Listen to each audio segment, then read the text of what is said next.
Get up, and we all know the first huge domino of the NBA offseason fell right at the start of free agency when Kevin Durant left Golden State and went to Brooklyn. Warriors general manager Bob Myers talked to the media about the Durant decision for the first time yesterday. For me, it was a blessing that he came, that he wanted to be a part of us. This is a guy that can move in whatever direction he wants because of his talent. He came and he delivered. I mean, in my opinion, he was everything we could have asked for. He just felt like it was, something inside of him and in his heart that he wanted to try something different. Nothing wrong with that. I have a piece about it, personally. I hope our fans can, too. He's one of the best athletes we've ever seen come through our city and certainly this organization. I just appreciate, like growing up here, the fact that Kevin Durant wore a Warriors uniform for 3 years, to me, that's pretty cool, whether I'm here in the position I'm in or just a Warriors fan. I think for him, it was just a new chapter, trying something different. It's a new chapter for the entire sport this year, and with Jalen here, Charles Barkley is there. The one and only Hall of Famer is with us here to look back on all that we've seen over what has been, I think, the craziest 2 weeks in the history of the NBA and maybe any sport. So, Chuck, welcome as always, and thank you.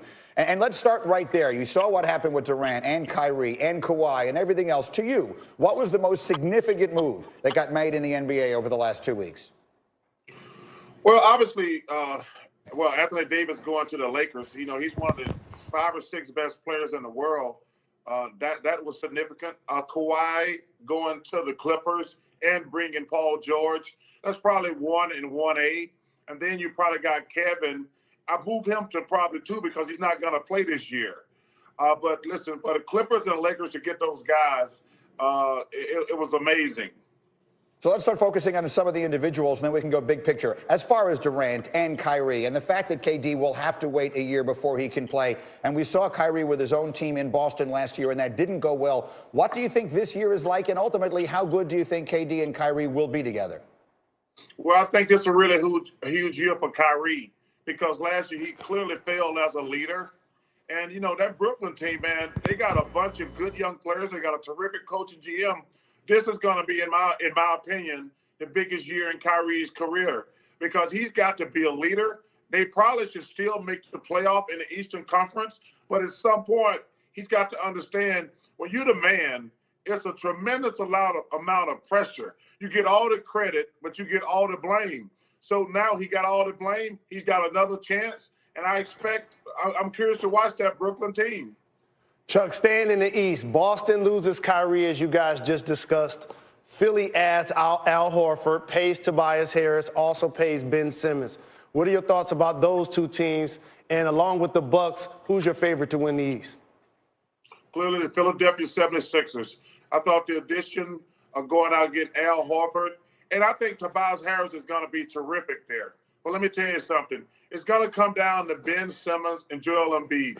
At some point, them 2 young players who are both terrific young players. I want to repeat that. 2 terrific young players. But Joel Embiid's got to get his fat butt in shape, and Ben Simmons got to work on his game. Jalen, when I got to Philadelphia in 1984, the most important person in my life, basketball-wise, said to me, "You fat and you lazy." And I said, "What do you mean?" Moses Malone said, "You fat and you lazy." He made me lose 50 pounds, and the rest is history. I wonder in Philadelphia who has the courage and the chutzpah to tell Joel Embiid, "Yo, man, you got to get in shape." I wanted to have that person on the team, or the person who has to tell Ben Simmons, "Yo, man, we just gave you $170 million. Can you please work on your jump shot?" If those 2 guys improve their game, the Philadelphia 76ers, to me, are the clear favorite in the Eastern Conference.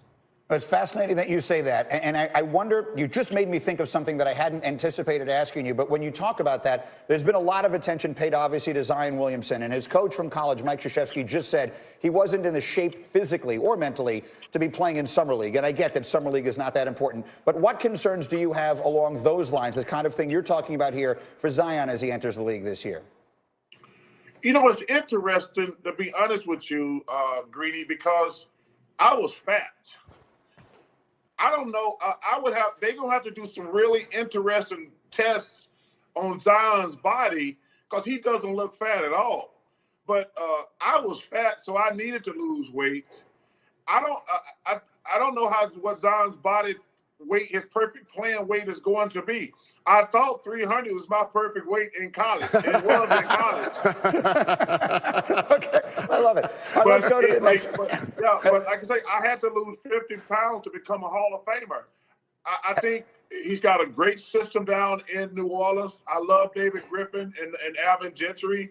But they're going to have to come up with a comprehensive plan to see what the perfect playing weight. You know, I hear he weighs 280. He can't play at 280 in the NBA. He can't play at that weight. It's too much stress on his knees.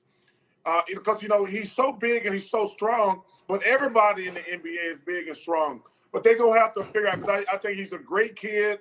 I want to see him successful, but he's going to have to figure out what the perfect playing weight is for his body.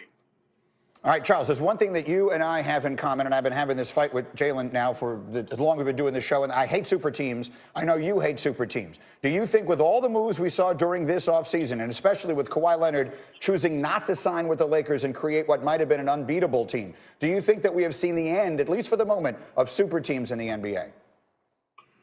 Well, I think it's going to be a very interesting next couple of years for the NBA. You know, Kawhi Leonard is amazing, and he made the Clippers an elite team.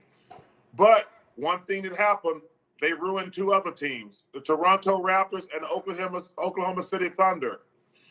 It's going to be very interesting. And I think these small markets are going to rebel. I think there's going to be a strike and a lockout in a couple of years. You know, we need competitive balance in the NBA. And, yeah, it's great for the Clippers, but it wasn't great for Toronto, and it wasn't great for Oklahoma City. It wasn't probably great, other than getting Zion, it probably wasn't great for New Orleans. And let me tell you something. These rich owners, they're not going to take these players trying to tell them what to do and all partner together. I think there's going to be a strike and a lockout in a couple of years, and it would not surprise me at all, because the way things are going now, we really have become the haves and the have-nots. And I know, hey, those have-nots are rich owners. And it's going to be very interesting when it's time to renegotiate the CBA.